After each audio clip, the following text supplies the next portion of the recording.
Here in the entrance hall to the Castillo de San Cristobal, and this is a display of the old defensive line of Santa Cruz, and this is where Nelson in 1797 during the summer had several unsuccessful attempts to take the city. The first one was in the north near Anaga, and this was repelled partly because the mountains were so steep, and the sailors had trouble approaching the city unrecognized, so they were spotted. And then there was a second attempt later. It was a midnight attempt, and this was here, actually pretty much exactly at San Cristobal, and this was done with longboats. So here Nelson approached with his sailors and his army in the middle of the night, and this is actually where they received fire.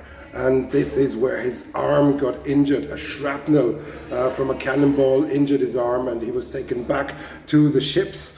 And this is where the amputation of his arm happened. So it's the story then that the soldiers and sailors were left without a principal officer that took charge of the entire operation. Only kind of small group officers were left, and then the groups of the British sailors distributed themselves into the city. They took certain buildings, but they couldn't get control of the entire city, and then they got isolated in certain buildings here, and by the morning they were surrounded, and several of the groups were kind of forced to surrender, and then they were marched out back to the port, and from there they went back to their ships. So it was a bit of a disastrous attempt, and Nelson was actually on the ship by the time this happened, and suffering from the injury he received during the night.